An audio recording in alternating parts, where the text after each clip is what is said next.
Hello there. I'm back with the second part of this three-part series, and since this is still early January, I can say Happy New Year, everyone. A chilly, wintry welcome to my channel, Solly Logquest. Thank you for subscribing and spreading the love by sharing and liking as you've been. I'm really hoping to get to my first 100 subscribers this month with your love and support. So please share with your friends and family if you like this content, as it would really encourage me to continue. I call this podcast series as Gist, where I make a video log of what I read, watch, enjoy, talk about those thoughts, general stuff, and questions in particular. Alright, the book today is named The Power of Regret: How Looking Backward Moves Us Forward by Daniel H. Pink.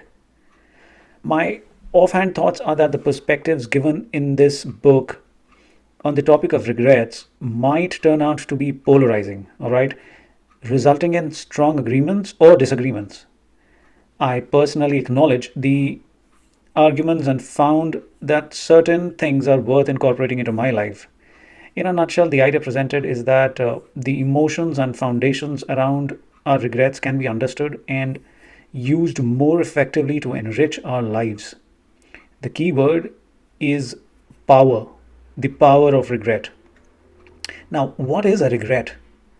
A knowing feeling of oscillating between what could have been and should have been, that only intensified with time and lingers indefinitely with us, somewhere at the back of our minds. It affects our lives, it affects our outlook, our present and future abilities to consider things objectively. Now, is it good or is it bad? That's the pertinent question. But just like most of the things in life, anything in excess is bad. So, brooding over regrets of life corrode uh, the internal harmony of the body, but it can also be used for our benefit if we only learn and understand it and find ways to deal with it for our own advantage. And that is what the author suggests.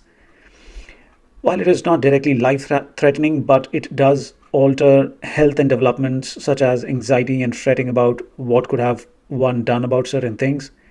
It is a part of our being, our human design. It helps us to remember the mistakes or the wrongs of the past and then nudge us to do better at subsequent occasions. Now, that last part holds the key. You would have experienced it, right?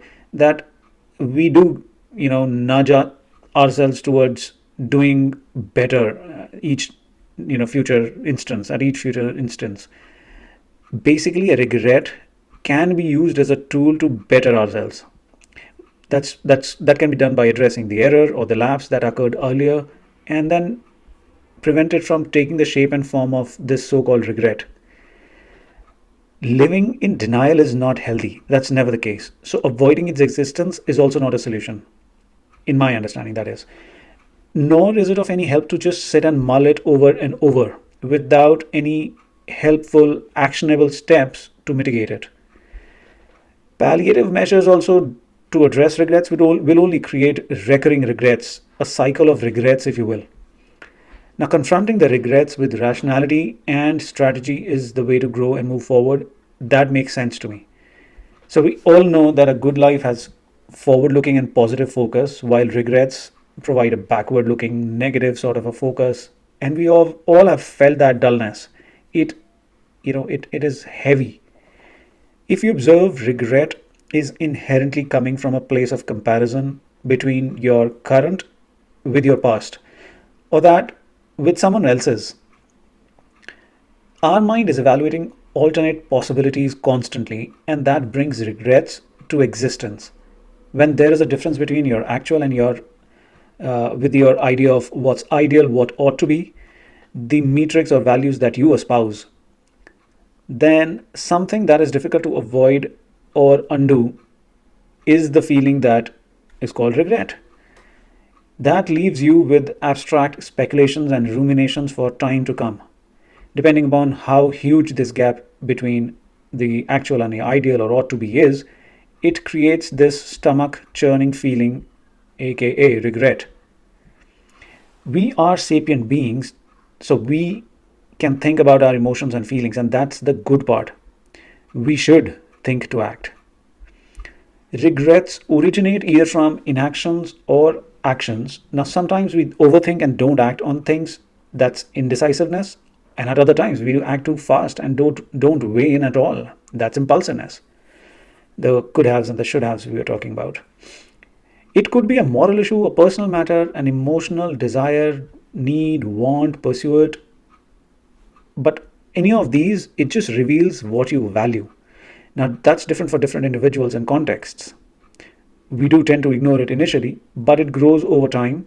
Then we look for ways to console ourselves by using the rickety support of at least I have this, at least I did not end up doing that, at least this or that. Or we stress over if only I had done this, if only I wasn't like that, etc. The if onlys. Author's illustration of this concept around the at leasts and the if onlys is the key takeaway for me from this book. I could relate to this. So it's so often that I find myself resorting to this if onlys and at least when things don't work out. Well, let me know. I mean, what do you think? What about you? We are programmed to regret so that we are better ourselves as humans, improve our decisions, well being, survival, finding deep meaning in things, boosting our performances. So, between denial of regret to despairing over them to dealing with them, the choice is ours: denial, despair, or deal. As the author perfectly puts it, either let the regrets aggravate or let them activate our lives. We do have our shortcomings, so we need to keep it simple by first acknowledging regrets, then being compassionate to understand them, and then detach from them to deal with them pragmatically. Well, that's all that I gathered from this book. It was a good, quick read, easy takeaways, but let's see how difficult it would be to implement them in my own life, in real life. Let me know what you feel, what you take away when you read this book, what your thoughts are. That's it. That's about this book. Stay tuned for the third book of this series in the next episode. Please like, share, and subscribe. And until next time, enjoy the power of regrets. Have a good one.